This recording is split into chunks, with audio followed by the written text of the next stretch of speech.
Marty, the magician. Marty, how are you, sir? Doing great. Good afternoon, gentlemen. Marty, how do you say your last name? It's pronounced Han. Han. We're just going to call you Marty the Magician. That's Yes. more fun. That's even better. Marty, it's well, I was a magician, but it was a few years ago. But I'm still, I'm a man who knows the craft.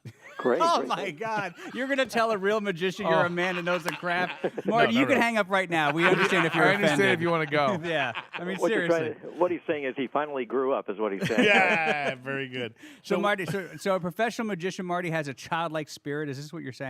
Like you have a fascination, you have a youthful look at life. Yes, I do. Yes. Yeah. I am in my mid-50s, and my wife says I have the maturity of about a 12-year-old. Excellent. You're perfect for our show I today, was going to sir. say yes. So what is going on with your rabbit?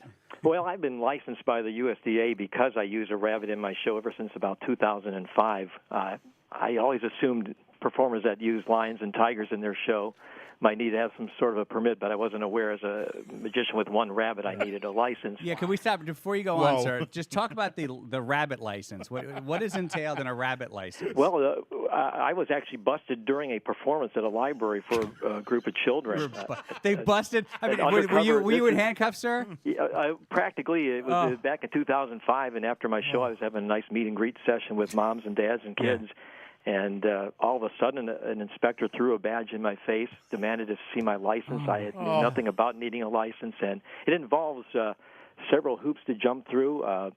$40 license fee, $60 vet bill every year, surprise inspections of my home whenever they want to inspect my rabbit. Have you had one, Inspector sir? Warren?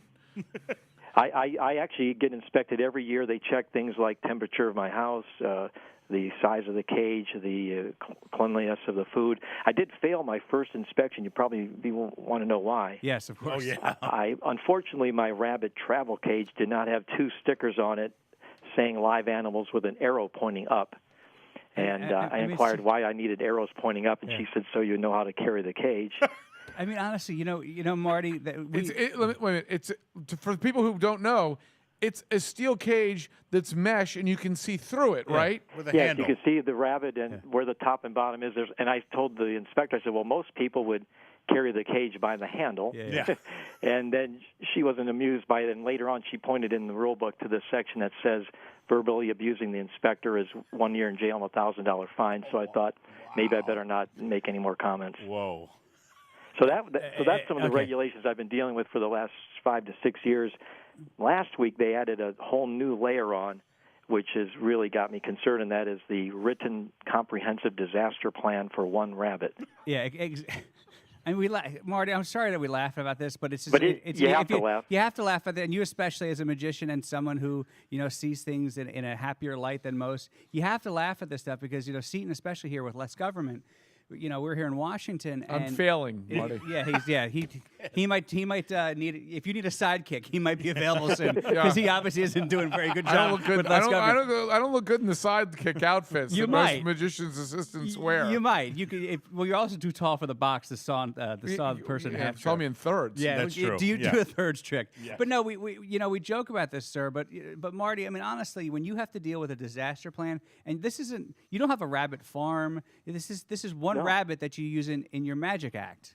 See, under the law, I'm called a Class B exhibitor, and all exhibitors, including myself, need to have this disaster plan. You're right. I'm not somebody who has a zoo or a cattle operation with 50,000 head of cattle. I have 1 3-pound bunny rabbit.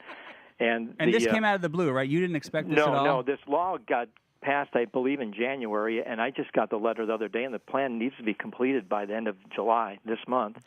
And they will be asking to see my disaster plan in September. Also, when I'm on the road, if I happen to have my rabbit on the road and an inspector would inspect me on the road, I must produce this plan upon demand. But So you have to have it laminated in your wallet? But it's funny.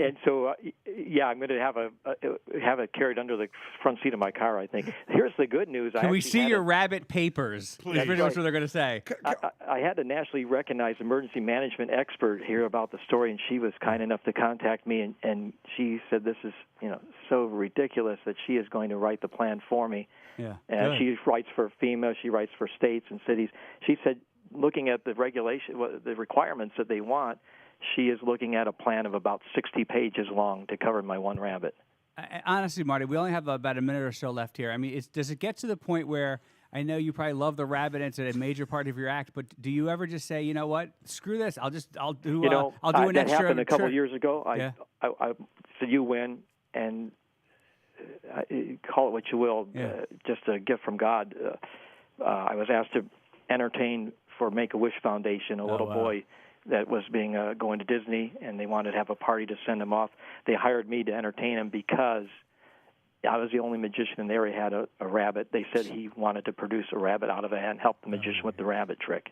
Wow. And I said, I'm not going to let the government stand in my way of cheering up a little kid. I'm literally stopped in my tracks with that. Marty, that's unbelievable. Before we run out of time, you're obviously a really good guy, and we thank you for coming on the show. And that story you just told for Make-A-Wish Kid, that really gets to me. How do people reach you? How do people hire you?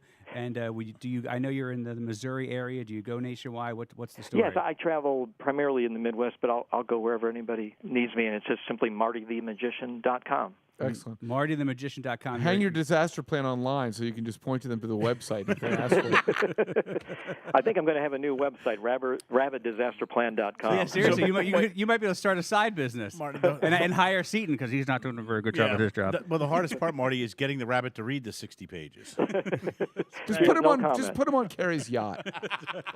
MartyTheMagician.com. Thanks for your time. Thank you for that uplifting story about the Make-A-Wish Kid, because in times like this and with stories like this, when you have something like that comes out of it because of it, and you're the only magician in the area with a rabbit, and this is what happened because of it, and this is why you're fighting for this and want to do this, you're to be praised and commended, and we thank you for your time, sir. I thank you so much for your support. Have a great day. Thanks, Marty. Keep that rabbit.